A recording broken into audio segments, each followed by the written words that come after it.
My name is Harper Bailey, and I'm 28 years old. 10 years ago, I was called the ugly duckling at my high school graduation. My beauty-obsessed family disowned me that same night because I refused to change my appearance. Last week, I received an invitation to my 10-year reunion, followed by an unexpected email from my estranged family. They have no idea how much the tables have turned. Before I tell you what happened at that reunion, let me know where you're watching from, and don't forget to subscribe if you want more stories about rising above adversity. I grew up in Wellesley, an affluent suburb just outside of Boston. Our house was a sprawling colonial with perfectly manicured lawns and a 3-car garage filled with luxury vehicles. From the outside, the Bailey family appeared perfect. But inside those pristine walls, appearance wasn't just important, it was everything. My mother, Kimberly Bailey, was a former Massachusetts beauty pageant runner-up who never quite got over losing the crown. She maintained a rigorous beauty regimen well into her 40s, waking at 5 a.m. for her maintenance routine before anyone else was awake. Her bathroom cabinet looked like a Sephora stockroom organized by product type, purpose, and season. She scheduled weekly salon appointments like they were critical business meetings, and heaven help anyone who caused her to miss her standing Saturday morning blowout. My father, Richard Bailey, was a high-powered corporate attorney whose client list included celebrities and CEOs. He wasn't as obviously obsessed with appearance as my mother, but he enforced the family image with an iron fist. Baileys present themselves with excellence.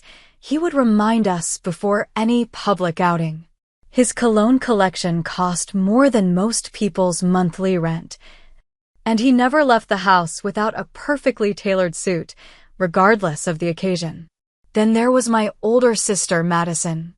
3 years my senior and blessed with our mother's high cheekbones and our father's striking blue eyes, Madison was the golden child.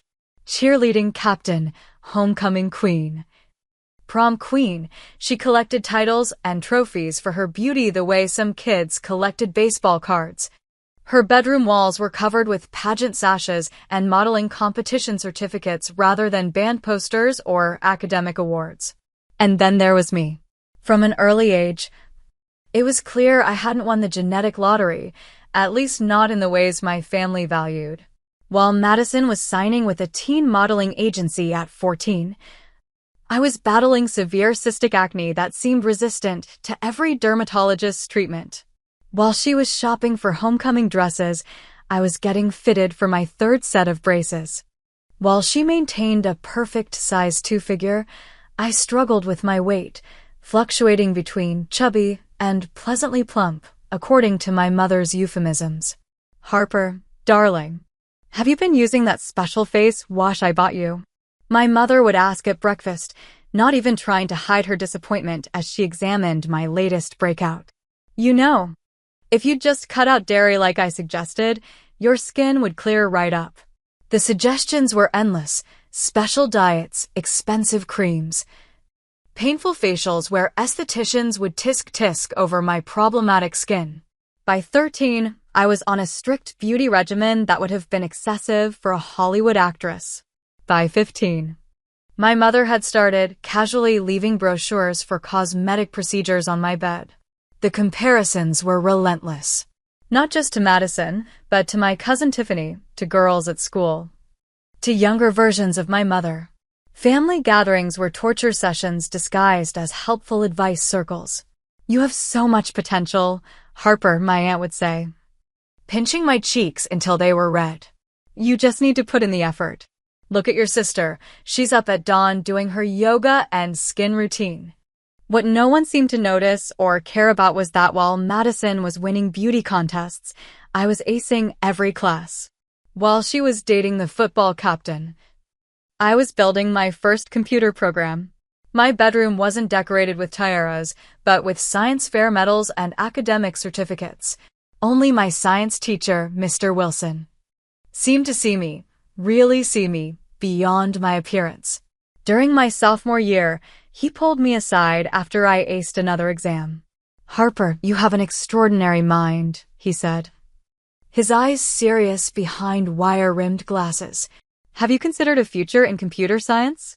You have a natural aptitude that's quite remarkable. Those words were a lifeline. In a household where my intelligence was treated as a consolation prize for my lack of beauty, Mr. Wilson's recognition of my actual strengths gave me something to hold on to. I threw myself into coding with the same determination my sister applied to maintaining her highlights. I taught myself JavaScript, then Python, then C++. I created a little corner of the world where appearances didn't matter, where my acne and braces and awkward body were irrelevant. What mattered was my mind, my creativity, my problem-solving abilities. My parents viewed my computer interest as a peculiar hobby at best. It's making her more antisocial, I overheard my mother telling my father one night. And the blue light from the screen isn't doing her complexion any favors. My 16th birthday marked a turning point. Instead of the laptop upgrade I'd been hinting at for months, my parents presented me with an envelope. Inside was a gift certificate for a consultation with a plastic surgeon. Surprise, my mother exclaimed, her smile wide and expectant. Dr. Friedman is the best in Boston. He did Aunt Carol's eyes, and no one could even tell she had work done. Madison smirked from across the table. You're going to look so much better, Harper. Maybe you'll even get asked to prom next year. I stared at the certificate, the cursive lettering blurring as tears filled my eyes. I don't want surgery, I said quietly. My father cleared his throat. Harper, your mother, and I have given this a lot of thought. This is an investment in your future. First impressions matter in this world, especially for young women. But I'm only 16, I protested, my voice cracking. Exactly, my mother nodded eagerly. Perfect timing for you to start senior year with a fresh look. Dr. Friedman can fix that nose and maybe do something about your chin. Nothing dramatic, just enhancements. I excused myself to the bathroom where I locked the door and cried silently. The gift certificate crumpled in my fist. That night, I started coding a blog where I could express myself anonymously, where I could exist without being reminded of all the ways I failed to meet the Bailey beauty standard. What I didn't know then was that this blog would eventually become my ticket to freedom. But first, I had to survive senior year in the Bailey household. Senior year arrived with a flurry of college applications and increasing pressure. While my classmates stressed about their personal essays, I was juggling two distinct lives, the perfect Bailey daughter my parents demanded and the brilliant coder I was becoming in secret. My focus remained laser-sharp on academics. MIT had become my dream school, not just for its prestigious computer science program, but for the distance it would put between me and my family's suffocating expectations. Every A on my transcript was another step toward Cambridge and away from Wellesley. Meanwhile, my battle with cystic acne reached new heights. Despite spending thousands on dermatologist appointments, prescription medications, and high-end skincare, my skin refused to cooperate. Each new breakout was treated like a family emergency. Harper, did you touch your face again? You know that spreads bacteria, my mother would scold. Examining my skin under the harsh bathroom lights. We have the Reynolds Charity Gala this weekend. What am I supposed to tell people? My sister Madison's friends had appointed themselves my unofficial tormentors at school. Led by Brooke Henderson, their favorite game was Harper Makeover, where they'd loudly discuss what procedures I needed while standing near my locker. Definitely a nose job first, Brooke would announce, loud enough for nearby students to hear. But honestly, it might be easier to just start from scratch. Their laughter would echo down the hallway as I hunched deeper into my oversized sweater, trying to become invisible. My refuge became the computer lab during lunch periods. While others socialized in the cafeteria, I worked on my coding projects and maintained my anonymous blog, CodeGirlX. What had started as a digital diary had evolved into a respected resource for young coders. I posted tutorials, shared projects, and connected with a community that had no idea what I looked like. and didn't care. When college acceptance letters began arriving in spring, I kept my growing pile of yes envelopes secret. Harvard, Stanford, Caltech, and finally, MIT with a partial scholarship. I couldn't contain my excitement when that particular letter arrived, letting out a small squeal in the privacy of my bedroom. "What are you so happy about?" Madison appeared in my doorway, her eyes narrowing suspiciously. "Nothing," I said quickly, tucking the MIT letter under my pillow. "Whatever. Mom wants to talk to you about college applications. She's been calling Aunt Beth about getting you an interview at Vassar." I froze. "But I've already been accepted to..." "To what?" "Community college." Madison laughed. "Mom's been working on this for months. Aunt Beth is an alumni donor. They're expecting you to follow family tradition. All Bailey women go to Vassar." That evening, I tried to share my MIT acceptance during dinner. "I have some good news," I began cautiously. "I got accepted to MIT with a scholarship." The table fell silent. My father set down his fork, and my mother's smile became fixed. "MIT? That engineering school." My mother's voice was tight. "Harper, we've discussed this. Vassar has an excellent liberal arts program, and you'd be following in my footsteps. But I want to study computer science, not liberal arts." My father cleared his throat. "Computer science isn't a suitable career for a young woman from your background. It's all antisocial men in basements. No Bailey is going to become some sort of tech hermit. Besides," my mother added, "Vassar girls have a certain polish. MIT is so unfeminine." The argument escalated until I retreated to my room in tears, the MIT acceptance letter clutched to my chest. That night, I made my decision. I would attend MIT, with or without my parents' blessing or financial support. As graduation approached, a new battlefield emerged, what I would wear to the ceremony. Shopping for my graduation dress became an exercise in psychological warfare. My mother dragged me to upscale boutiques, selecting dresses that were either too tight, too revealing, or completely impractical for sitting through a 3-hour ceremony. "This one highlights your waist," she insisted, holding up a form-fitting satin number that made me look like I was being vacuum sealed. "We need to accentuate your few good features." After 5 miserable shopping trips, she finally selected a pale pink dress with an uncomfortable corset back that left me gasping for breath. The moment we returned home, I began planning modifications, subtle alterations to make the dress wearable without my mother noticing until it was too late. Late at night, I carefully let out seams and loosened the corset ties, replacing them with hidden elastic panels that allowed me to breathe. I adjusted the neckline to be less revealing and added small pockets, a practical addition my mother would have vetoed as bulky. 2 days before graduation, I tried on the modified dress. It looked nearly identical to the original design, but felt entirely different. Comfortable, practical, mine. For once, I didn't hate my reflection. My small victory was short-lived. The morning of graduation arrived with a fresh crisis. My mother entered my room at 6 a.m., arms laden with makeup kits, hot rollers, and her emergency sewing kit. "We need at least 3 hours to get you ready," she announced, plugging in a curling iron. "I've booked Margot to do your makeup.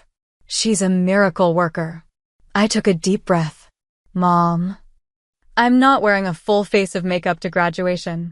She froze, the curling iron dangling from her hand. "Don't be ridiculous." "Of course you are." "No, I'm not. It's June in Massachusetts. It'll be 90 degrees in those polyester gowns. Everything will melt off anyway. That's why we use setting spray, Harper. Don't be difficult. I'm wearing light makeup that I'll apply myself. And I'm wearing my hair down, not in an updo." My mother's face flushed with anger. "Absolutely not. You need all the help you can get. The Wilsons will be taking photos, the Hendersons, the Clarks, everyone who matters will be there."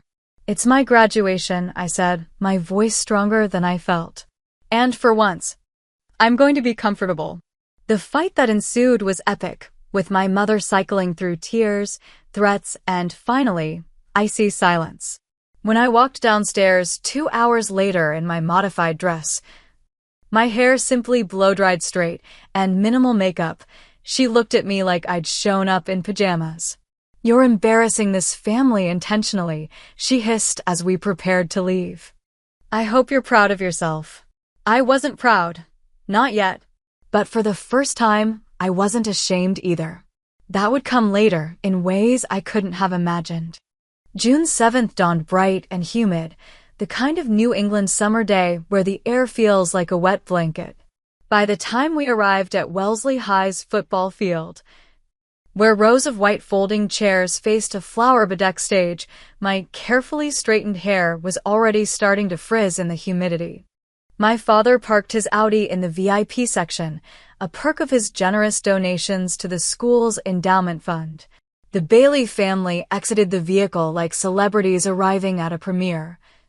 My mother in a couture dress that cost more than some people's monthly mortgage, Madison in a designer sundress that somehow didn't wrinkle or show sweat, and my father in a lightweight summer suit that screamed old money. And then there was me, trailing behind them in my modified pink dress, already feeling the scrutiny of other families as they whispered and pointed. The valedictorian with the unfortunate face. The smart Bailey girl who didn't inherit the good genes. "We'll see you after the ceremony," my mother said stiffly as I prepared to join the other graduates. "Try not to slouch during your walk across the stage." I took my assigned seat in the front row with the other honor students, painfully aware of the empty buffer space my classmates naturally created around me. Despite maintaining a 4.0 GPA and being named valedictorian, I remained a social pariah, too awkward, too focused on academics, too physically unappealing to be included. Principal Whitman began the ceremony with his standard platitudes about bright futures and new beginnings. I half listened, mentally rehearsing my valedictorian speech while scanning the crowd for Mr. Wilson, the only teacher who had truly supported me. I spotted him near the back, giving me a subtle thumbs up when our eyes met. When my name was called to deliver the valedictorian address, the applause was perfunctory at best. I approached the podium, adjusted the microphone with trembling hands, and began the speech I'd worked on for weeks, a thoughtful reflection on looking beyond superficial measures of success. "True value isn't found in appearances or popularity," I said, my voice gaining strength as I continued. "It's found in the unique contributions each of us brings to the world." From the third row, I heard a distinct snicker, followed by a whispered comment that rippled through nearby graduates. Brooke Henderson's voice carried clearly. "Is she seriously lecturing us about appearances? Someone get her a mirror." More laughter followed, and my cheeks burned. I stumbled over my next few sentences, but forced myself to continue, even as I noticed my mother's pinched expression of disappointment from the family section. After the ceremony, as graduates hugged and families took photos, I stood awkwardly by the stage, clutching my diploma. The professional photographer approached, looking slightly uncomfortable. "Bailey family photo," he asked, checking his list. "I've already taken your sister's individual portraits." Your mother pre-booked a family session. I followed him to where my family waited under a flowering dogwood tree. Madison was already posing, my mother adjusting her hair and suggesting angles to the photographer. "There you are," my father said without enthusiasm. "Let's get this done quickly. We have guests arriving at the house soon." The photo session was excruciating. The photographer kept suggesting different poses and angles, clearly struggling to find a flattering way to capture me. "Maybe tilt your chin down a bit more," he suggested kindly. "And let's have you stand slightly behind your sister." "For heaven's sake, just Photoshop it later," my mother muttered, loud enough for me to hear. By the time we arrived at our home for the graduation party, caterers were setting up an elaborate spread in our backyard. Crystal champagne flutes sparkled on white-clothed tables, and arrangements of pale pink peonies and white roses decorated every surface. The Bailey graduation celebration was the social event of the season, and my mother had spared no expense, not for me, but for the impression it would make. I changed into the party dress my mother had selected, another uncomfortable choice with too tight seams and an unflattering neckline. As guests began to arrive, I stood dutifully by the entrance, accepting congratulations with a practiced smile while my parents showcased Madison to their friends. Harper got into MIT, I overheard my father telling his law partner, making it sound like a curious footnote rather than an achievement. Full ride, he added, though my scholarship only covered tuition. Not living expenses, a detail I hadn't corrected since I still hadn't told them I'd accepted. As the party progressed, I retreated to a quiet corner of the patio, nursing a glass of sparkling water. From my vantage point, I could see Madison holding court near the pool, surrounded by her friends and my parents' business associates. She was showing something on her phone that was causing uproarious laughter. Curious and concerned, I edged closer, staying behind a large potted palm. With growing horror, I realized she was showing my graduation photos, unflattering shots taken during my walk across the stage and speech. Look at this one, she giggled, swiping to another image. The photographer sent Mom the raw files. He said even he couldn't make her look good. Brooke Henderson leaned in, her perfect teeth flashing in a predatory smile. Oh my God. Can you send me these? My cousin goes to Pendleton Prep, and their valedictorian is gorgeous. The contrast would be hilarious. Already did, Madison smirked. I made a whole album called Ugliest Graduate. It's going viral in the Wellesley Prep group chat. The world seemed to tilt sideways. I backed away, bumping into a waiter who spilled champagne down my dress. The cool liquid seeped through the fabric, but I barely noticed. I rushed to the downstairs bathroom, locked the door, and pulled out my phone with shaking hands. Sure enough, there it was, a shared album of my graduation photos, each one more unflattering than the last, with cruel comments accumulating by the second. In some, my double chin was emphasized. In others, my acne was the focus. My hunched posture, my frizzy hair, my nervous smile, all were being dissected and mocked by not just students, but their parents as well. I sank to the floor, my back against the cool bathroom tiles, and tried to muffle my sobs with a hand towel. A knock at the door startled me. Harper? Are you in there? My mother's sharp voice cut through my tears. People are asking where you are. It's rude to disappear from your own graduation party. I opened the door, my makeup streaked and eyes puffy. Did you see what Madison is doing? Did you see the photos she's sharing? My mother's expression shifted from annoyance to discomfort. Oh, that. Yes, well, they're not the most flattering pictures, but that's hardly Madison's fault. She called it Ugliest Graduate, I whispered. Your friends are laughing at them. Everyone is sharing them. Don't be so sensitive, Harper. If you'd let Margot do your makeup and worn your hair the way I suggested, this wouldn't be happening. She handed me a compact. Fix your face and come back out. The Goldmans want to congratulate you, and Mr. Richards from your father's firm is asking about your MIT acceptance. I stared at her, unable to believe what I was hearing. You're not going to say anything to Madison? You're not going to make her take them down. My mother sighed, checking her watch. What's done is done. Now, please be ready in 5 minutes. And put some powder on that redness. She left me standing there, clutching her compact, my world collapsing around me. Through the bathroom window, I could see more guests arriving. My father's business associates, local politicians, family friends who had known me my entire life. All of them would have seen those photos by now. All of them would be judging, pitying, or mocking me. I slipped out through the kitchen entrance, ignored by the busy catering staff, and made my way to the garden shed behind our property. There, surrounded by gardening tools and the scent of fertilizer, I curled up on a burlap sack and allowed myself to break down completely. The sobs that tore from my throat didn't sound human. They were the accumulated pain of years of degradation and disappointment. As twilight fell and the party continued without me, I made a decision.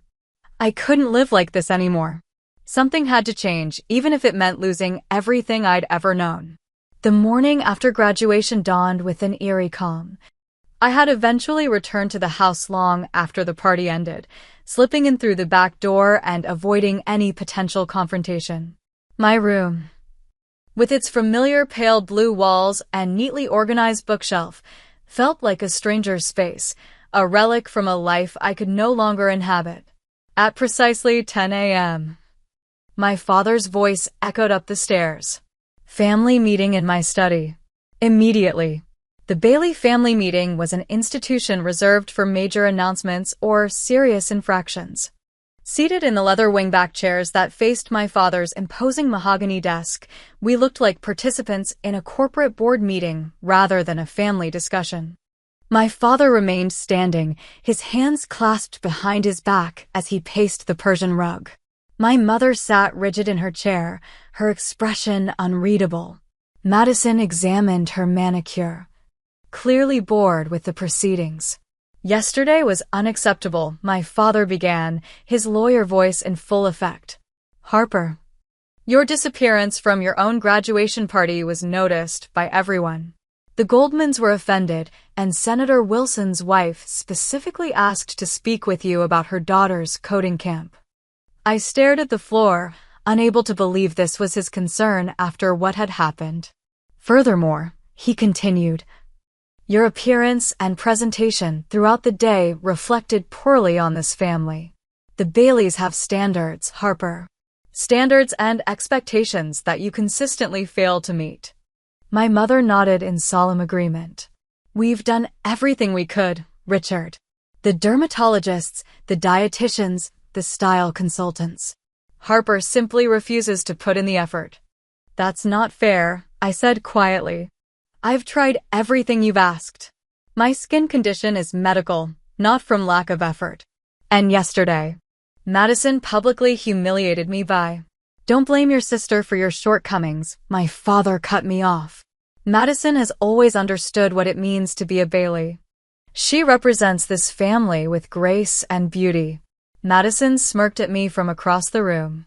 Which brings us to the matter at hand, my father continued, his voice taking on a formal tone that sent chills down my spine. Your mother and I have made a decision. We cannot continue to support your deliberate rejection of our family values. My mother opened a folder on her lap, removing what appeared to be a glossy brochure. We've consulted with Dr. Friedman again. He's prepared a comprehensive plan, rhinoplasty, chin recontouring, possibly liposuction, and a chemical peel series for your skin issues. I stared at her in disbelief. You want me to completely change my face? We want to help you reach your potential, she corrected, sliding the brochure across the desk. Dr. Friedman could schedule the first procedures next week. You'd have the summer to recover before MIT. If my father interjected, you still insist on attending MIT rather than Vassar.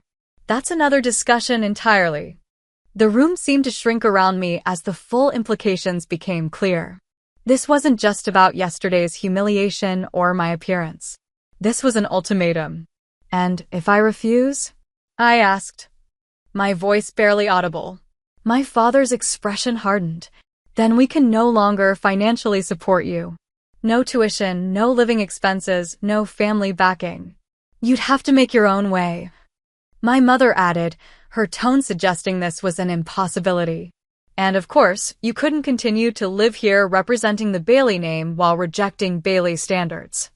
You're disowning me over plastic surgery. I couldn't believe what I was hearing.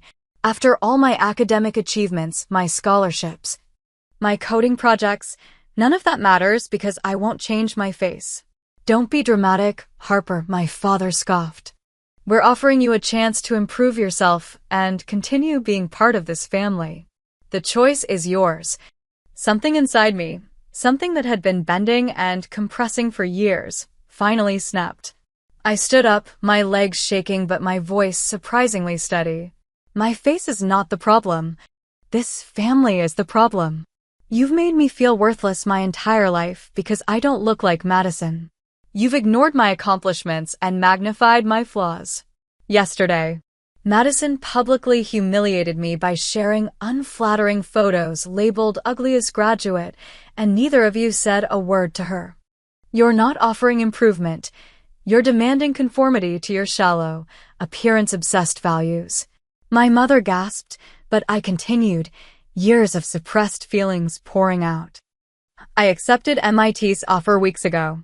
I'm going with or without your money, and I'd rather live in a cardboard box than spend another day trying to meet your impossible standards. How dare you speak to us that way, my father thundered, his face flushing with anger. After everything we've done for you. What exactly have you done for me? I challenged. Criticized me? Compared me to Madison? Made me feel like I'm never good enough? That's not parenting. That's emotional abuse. The word abuse hung in the air like a thunderclap. My father's expression darkened dangerously. You have 2 weeks, he said, his voice cold and final. Either schedule the procedures with Dr. Friedman or find somewhere else to live. Your trust fund will be frozen until you comply. Madison, who had been unusually quiet during this exchange, finally spoke up. She keeps a diary, you know. Under her mattress. She's written some very interesting things about this family. My blood ran cold. My diary contained my most private thoughts, my pain, my anger, my plans for the future. And Madison had read it. You went through my things. I whispered, betrayed anew. She shrugged, a small smile playing at her lips. I was looking for a phone charger. It's not my fault you wrote such nasty things about Mom and Dad. And me. My mother stood abruptly. This conversation is over. We're leaving for the Hamptons this afternoon for the summer opening. Harper, you have 2 weeks to make your decision. I suggest you use the time wisely. They filed out of the study, leaving me alone with the plastic surgery brochure and the shattered remains of my family relationship. I returned to my room in a daze, pulling out my diary from its hiding place. Sure enough, several pages had been dog-eared, the entries where I'd vented my frustrations most bluntly. That afternoon, the house fell silent as my family departed for their Hamptons vacation, a traditional Bailey summer migration I would not be part of. Alone in the empty mansion, I began methodically packing my essentials. Clothes, toiletries, my laptop, and coding books, the few sentimental items I couldn't bear to leave behind. Everything fit into 2 suitcases and a backpack, a shockingly small representation of 18 years of life. I withdrew the $237 in my personal savings account, all I had that wasn't controlled by my parents. I booked a bus ticket to Cambridge, leaving the following morning. Then I wrote a brief note. I choose myself. Don't contact me. I left it on my father's desk alongside the untouched plastic surgery brochure. The next morning, I took one final look at the house I'd grown up in, the manicured lawn, the elegant facade, the suffocating perfection. I felt no nostalgia. Only relief as I wheeled my suitcases down the driveway and walked to the bus station, stepping into an uncertain future entirely on my own.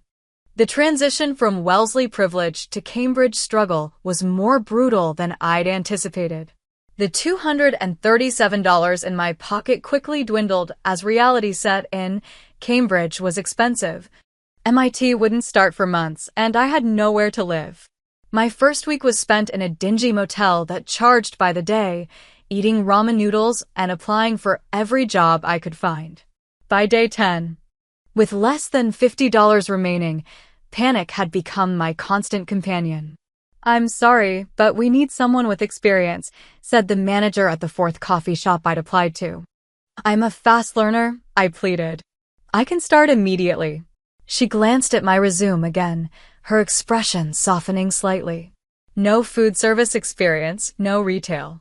What did you do in high school?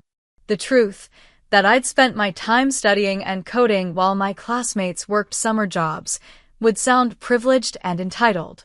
Family responsibilities. I said vaguely.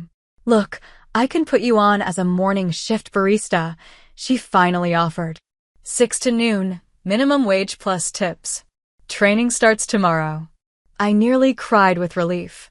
Thank you. I won't let you down.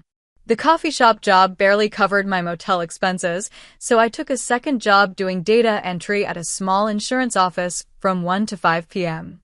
When that still wasn't enough, I added a third job cleaning office buildings from 9 p.m. to midnight. Working 18 hours a day left little time for sleep, much less planning for my future. 2 weeks before classes were scheduled to begin, I received an email that shattered my fragile stability. Dear Ms. Bailey, due to your failure to secure housing and complete financial arrangements, your enrollment at MIT has been deferred until spring semester. Please contact the admissions office to confirm your intentions. I sat on the edge of my motel bed, staring at my laptop screen through tears of exhaustion and despair. I had been so focused on basic survival that I'd missed critical deadlines for housing applications and financial aid paperwork. My partial scholarship remained intact, but without the remaining tuition payment and a place to live, I couldn't start in the fall. That night, I was forced to check out of the motel. I simply couldn't afford another week. With nowhere else to go, I found myself joining the invisible army of the temporarily homeless, washing up in public restrooms and spending nights in the 24-hour university library, pretending to be a summer student. Depression settled over me like a heavy blanket. My skin, which had actually begun to clear up away from the stress of my family, broke out worse than ever. I lost weight I couldn't afford to lose. My hair, unwashed for days at a time, became limp and dull. The irony wasn't lost on me. I looked worse now than I ever had at home, but for entirely different reasons. As Thanksgiving approached, a deep loneliness took hold. I hadn't spoken to my family since leaving Wellesley. Despite everything, some small, wounded part of me hoped they might reach out, that my absence might have made them reconsider their ultimatum. In a moment of weakness, I sent a carefully worded email to my mother. I hope you're well. I wanted to let you know that I've deferred my MIT admission until spring while I work full-time. I'm doing fine and making my own way. Happy Thanksgiving. No response came. A week later, I sent a brief message to my father. Dad, I know we left things in a bad place. I'm working hard and planning to start MIT in January. I hope we can talk sometime. The silence was deafening.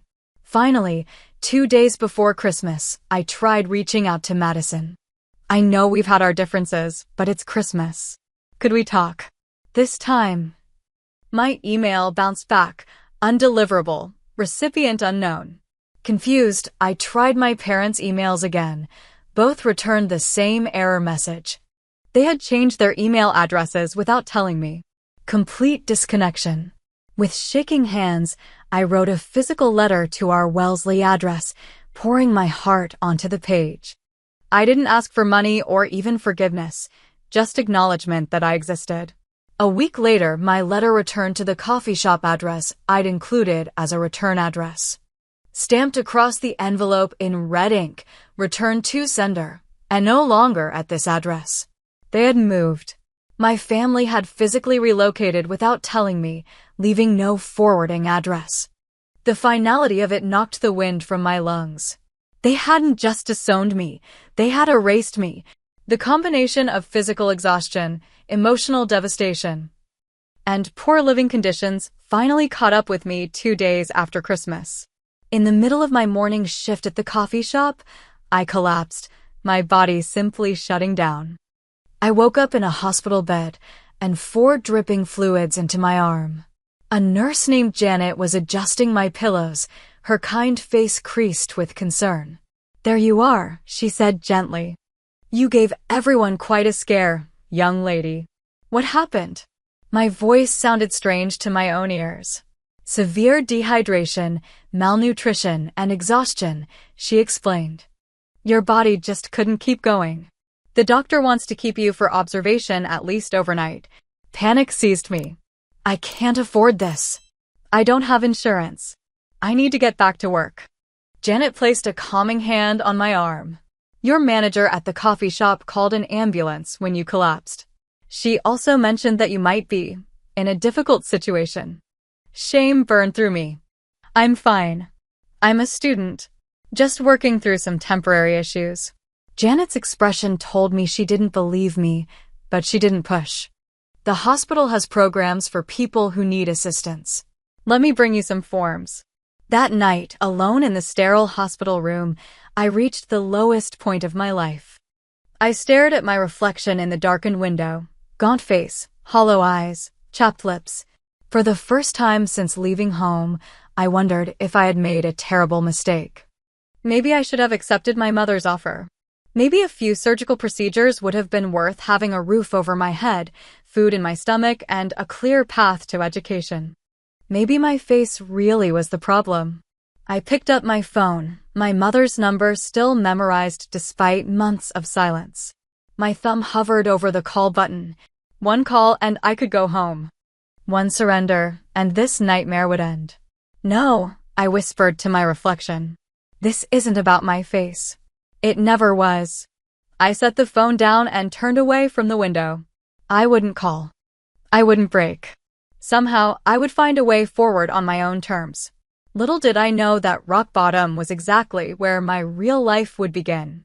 After 3 days in the hospital, I was discharged with strict instructions to rest and improve my nutrition.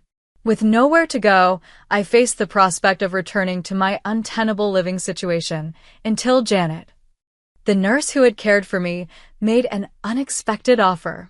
My daughter's roommate just moved out of their apartment near Central Square, she said as she helped me gather my belongings. They're looking for someone to take the room.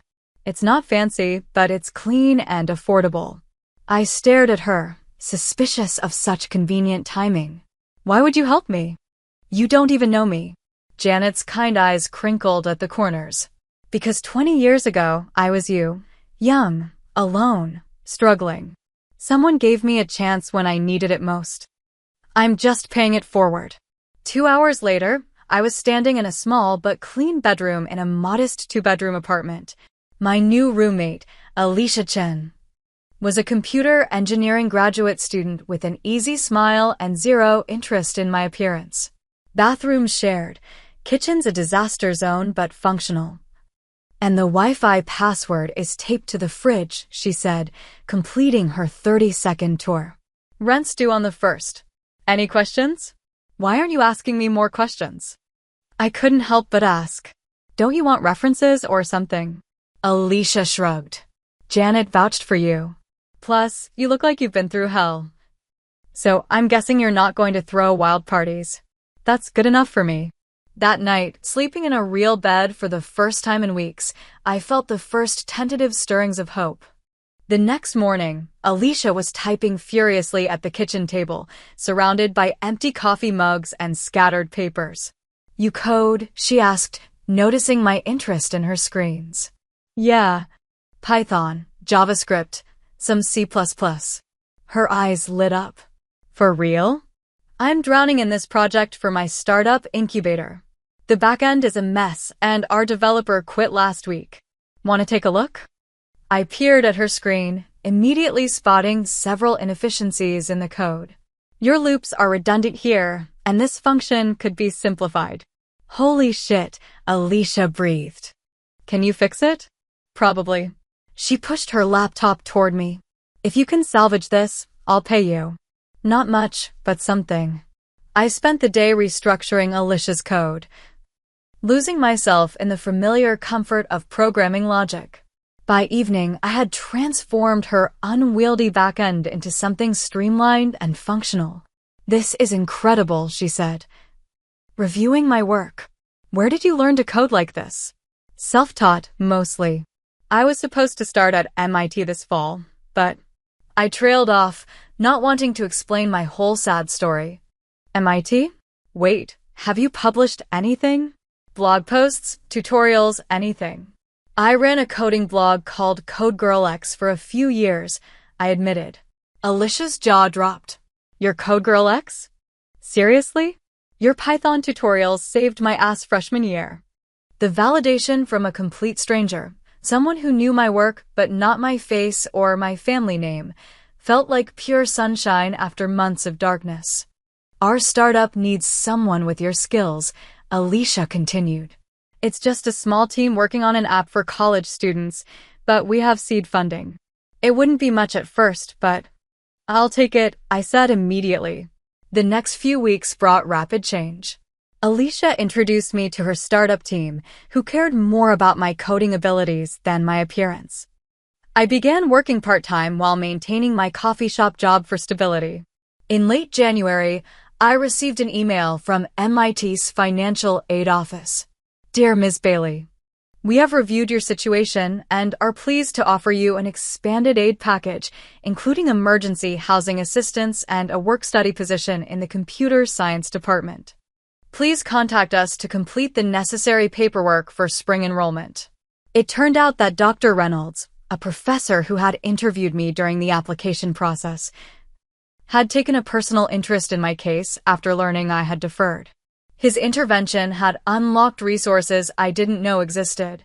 By February, I was officially an MIT student, living in subsidized housing, working part-time for Alicia's startup, and flourishing academically. My professors quickly recognized my abilities, and Dr. Reynolds became a mentor, guiding me through both academic challenges and life adjustments. You have extraordinary talent, Harper, he told me after I aced my first major project. But more importantly, you have extraordinary resilience. Spring bloomed into summer, and I secured an internship at a small tech company that paid enough for me to quit the coffee shop. For the first time in my life, I was completely self-sufficient, making my own decisions, following my own path, answering to no one but myself. One evening in late August, as Alicia and I shared takeout Chinese food in our apartment, she made an observation that startled me. Your skin has really cleared up, she said casually, reaching for another egg roll. Not that it matters, but you look healthier. I touched my cheek reflexively. She was right. Months of reduced stress, regular meals, and adequate sleep had transformed my complexion. The severe acne that had been a source of family shame had faded to occasional minor breakouts. I hadn't really noticed, I admitted. Alicia shrugged. Like I said, doesn't matter. But it's interesting how much of that stuff is connected to stress and mental health, you know?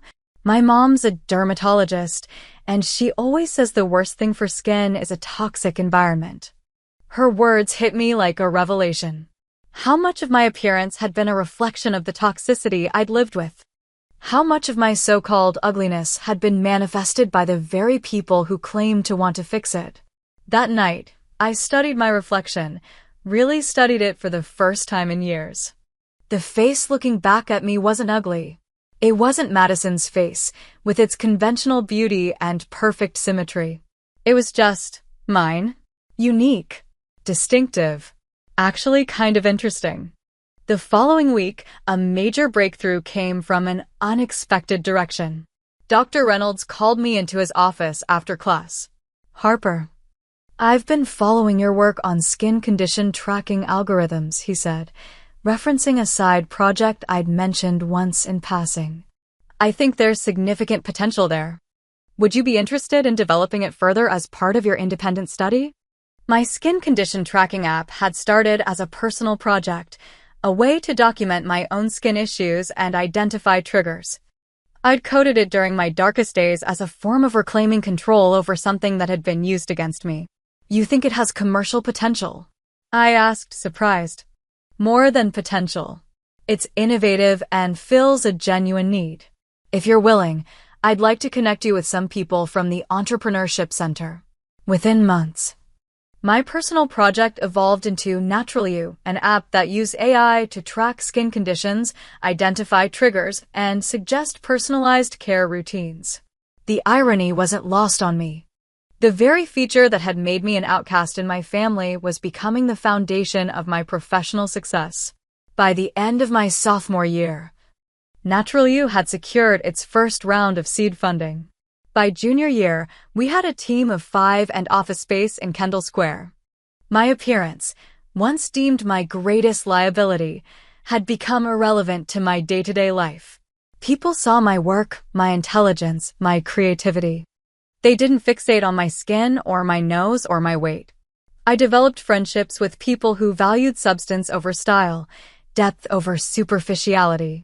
I even started dating Thomas, a mechanical engineering student who found my mind more attractive than my gradually improving appearance. "I like your face," he told me once, running a finger gently along my cheek. "It's interesting. It tells a story." No one had ever described my face that way before. Flawed, yes. Problematic, certainly. But interesting? A story worth telling? Never.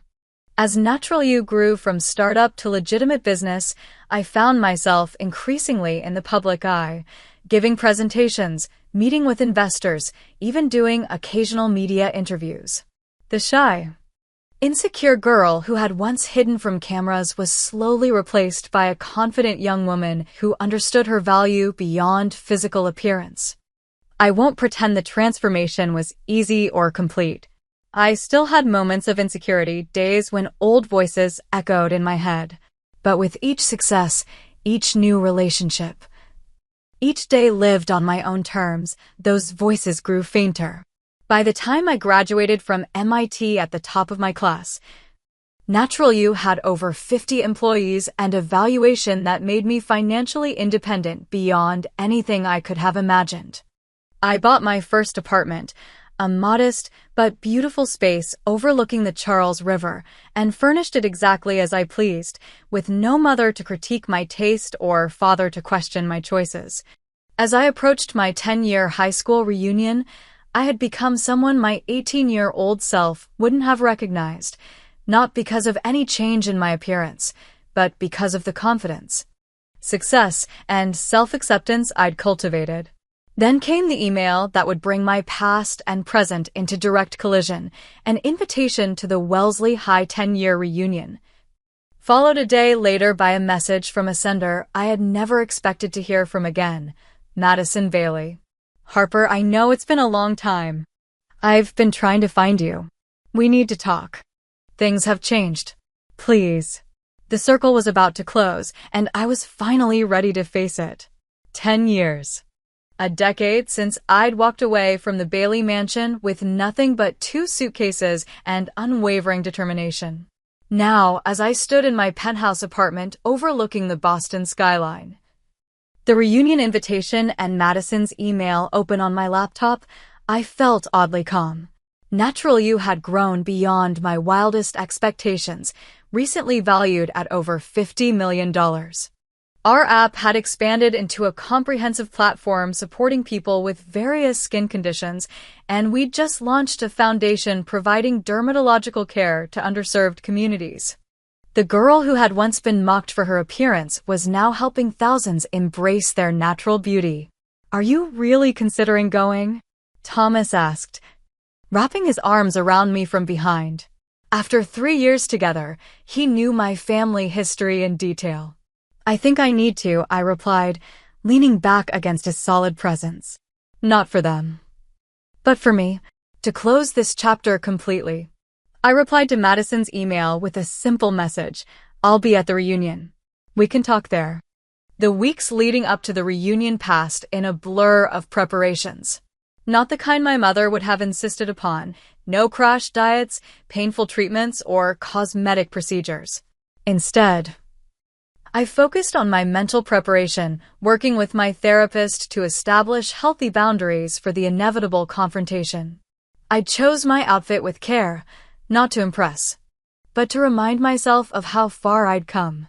A custom-designed dress in deep emerald that complemented my natural features, comfortable yet elegant shoes, and my grandmother's simple pearl necklace, the one possession from my previous life that held positive memories. Thomas offered to accompany me, but this was a journey I needed to complete alone. "I'll be fine," I assured him, kissing him goodbye at the airport. "The Bailey family can't hurt me anymore." Returning to Wellesley felt like visiting a movie set from a film I'd watched long ago, familiar yet strangely two-dimensional. I checked into the Wellesley Grand Hotel, amused by the irony of staying as a paying guest in the very establishment where my parents had once been regulars at charity galas. The morning of the reunion, a text arrived from Madison. "Can we meet before tonight? Coffee at Rosewood Cafe at 2. I arrived at the cafe precisely at 2, spotting Madison immediately at a corner table. The years had changed her too. The flawless beauty queen had been replaced by a thin, anxious-looking woman with premature lines around her eyes. "Harper," she said, standing awkwardly as I approached. You look great." "Thank you," I replied simply, sitting across from her. "You wanted to talk." Madison twisted her napkin nervously. "I've been trying to find you for almost 2 years. You're not easy to track down." "I changed my name legally after MIT," I explained. "Harper Wilson. My mentor's surname." She nodded. "I saw you in Forbes, the 30 under 30-foot feature. I almost didn't recognize you, but then I read about your app and your story. Not the family part, but about MIT and your journey." "What do you want, Madison?" She took a deep breath. "To apologize. What I did to you. The photos at graduation, reading your diary, all of it, it was cruel and inexcusable." I studied her face, searching for the manipulative sister I'd known. Instead, I saw something unexpected. Genuine remorse. "What happened after I left?" I asked. "Everything fell apart," she said quietly. "Dad's firm imploded after a scandal. One of his partners was embezzling and Dad knew about it. Mom had a breakdown when their social standing collapsed. They lost almost everything, including the house. I absorbed this information without the satisfaction I might once have expected." "And you?" "I married Bradley Henderson right after college. Brooke's brother, remember him? It was a disaster. Divorced after 2 years." She laughed bitterly. "Turns out being pretty wasn't enough to sustain a marriage or a career. I'm working in real estate now, barely making ends meet." "I'm sorry things have been difficult," I said, surprising myself with my sincerity. "Mom and Dad are coming to the reunion tonight," Madison continued. "They know you might be there. Dad, he wants to talk to you about an investment opportunity." Of course he did. Something's never changed. "And what do you want, Madison?" Her eyes filled with tears. "A sister. I know I don't deserve one after how I treated you, but seeing what you've built, who you've become. I'm proud of you, Harper. And I miss you." I didn't offer forgiveness in that cafe. It was too soon, the wounds still tender despite the years. But I did offer possibility. "Let's see how tonight goes." The Wellesley High School gymnasium had been transformed for the reunion, though no amount of twinkling lights could fully disguise its essential nature.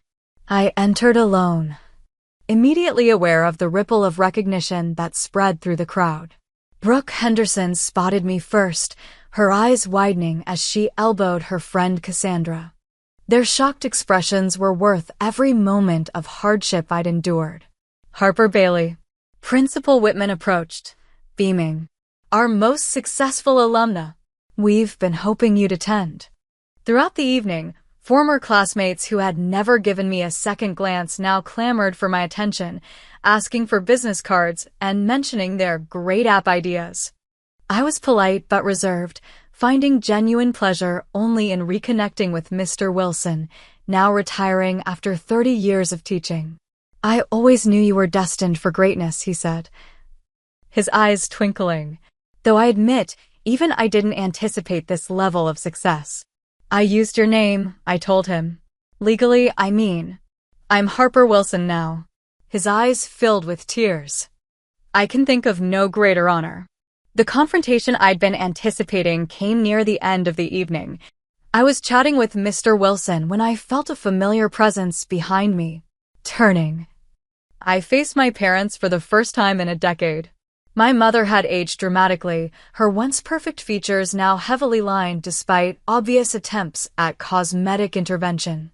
My father's commanding presence had diminished, his shoulders slightly stooped, his designer suit a little too loose. "Harper," he said, extending his hand as if we were business acquaintances. "You're looking well." Thank you, I replied, shaking his hand briefly. It's been a long time. We've been following your success, my mother added, her smile tight. The app. The Forbes feature. Very impressive. Yes, about that, my father continued smoothly. I've recently established a new law practice focusing on intellectual property and tech startups. I believe my expertise could be valuable to your company.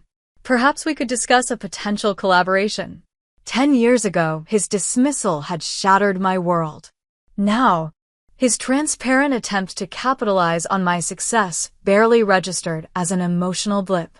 I have excellent legal representation, but thank you for the offer, I replied calmly. Of course. Of course, he backpedaled quickly. But his family.